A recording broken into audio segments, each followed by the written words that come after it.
देश के प्रधानमंत्री नरेंद्र मोदी ने इजराइल का समर्थन करके स्पष्ट कर दिया था कि इजराइल हमास के बीच जारी युद्ध में भारत किसके साथ खड़ा है।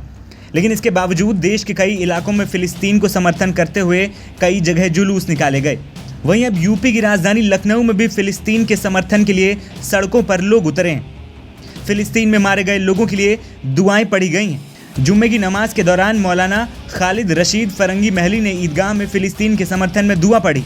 मौलाना ने कहा कि वहाँ के हालात चिंताजनक हैं, शांति बहाली होनी चाहिए, हम वहाँ के लोगों के साथ खड़े हैं। वहीं मौलाना कल्बे जवाद नकवी ने भी फिलिस्तीन की आज़ादी की आवाज़ उठाई। आज यहाँ जामा मस्जिद ईदगाह लखनऊ में नमाज जुमे के मौके पर इंशाअल्लाह नमाज के बाद फ़िलिस्तीन में अमन के लिए, पूरी दुनिया में अमन के लिए ख़ुसूसी दुआएं की जाएंगी। और ज़ाहिर सी बात है फ़िलिस्तीन का और मस्जिद अक़सा और बैतुल मुक़द्दस का की जो इस्लामिक इम्पोर्टेंस है उससे लोगों को वाकिफ़ कराया जाएगा।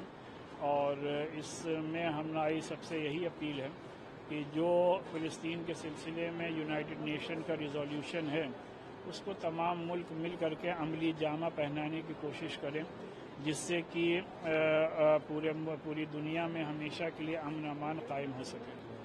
ये देखिए, मुसलमानों के लिए मस्जिद हरम और मस्जिद नबवी के बाद सबसे मुक़द्दस जगह बैतुल मुक़द्दस है, यानी मस्जिद अक़सा है।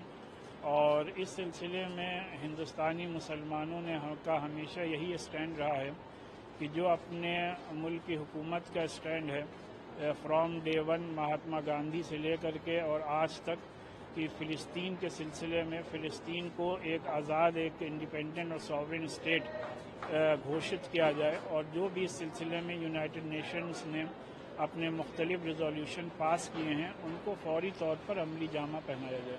देखते कि बुढ़ा मर रहा है कि जवान मर रहा है कि बच्चा मर रहा है कि औरत मर रही है, कौन मर रहा है, वो बम ये तो नहीं पहचानता वो तो जो जद में आता है वो मर जाते हैं।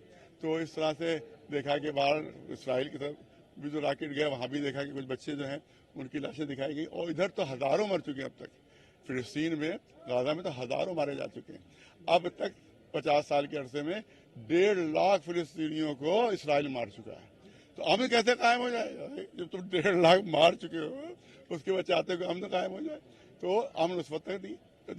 हमारी अपील यही है इनसे, हमारे जो यहाँ प्राइम मिनिस्टर साहब है, क्योंकि इस वक्त वर्ल्ड में बहुत बड़ी पावर है उनकी और दुनिया में उनका बहुत बड़ा असर। G20 के बाद आपने देख लिया कि कितना दुनिया पर उनका असर है।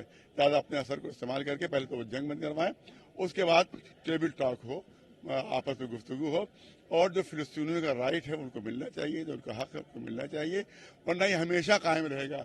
आज उन्हें 2000 मार दिए, 2 साल बाद फिर खड़े हो जाएंगे। उनको मार दिया तो 5 साल बाद फिर खड़े हो जाएंगे। तो इस तरह से अमन तो कभी कायम नहीं हो पाएगा, कभी कायम नहीं हो पाएगा। और इसराइल को कभी चैन नहीं मिल पाएगा। उनको अगर चैन और सुकून हासिल करना है तो उनको ये देखना होगा कि भाई इनके राइट क्या है, इनके अधिकार क्या हैं, उन अधिकारों का वो देखें। क्योंकि आप देखें कि टेंट्स में रह रहे हैं, 50-50 साल से टेंट में फिलिस्तीनी रह रहे हैं, उनको उनके घरों से निकाल के बाहर कर दिया गया है। तो अब आप सोचें कि भाई वो सुकून से रहें, तो ये कैसे हो सकता है? लिहाजा हम इसराइल को जो उनका हक है, इसराइलियों को, यहूदियों को उनको मिल जाए, और जो इनका हक है इनको मिल जाए, अमन और शांति कायम हो जाए। यही हमारी अपने वज़ीर आज़म से हमारी यही अपील है। दुआ क्या कुछ की गई? यही दुआ की गई हमारी कि वहाँ पर जंग बंद हो जाए और जो मजलूम है अल्लाह उन मजलूमों को महफूज रखे, उनकी हिफाजत करे। और जो जालिम है, कोई भी जालिम हो, जालिम अगर कोई है तो उसको अल्लाह जो है दुनिया में सज़ा दे देता है। ज़्यादा जालिम को सज़ा मिले और मजलूमों की हिफाजत हो।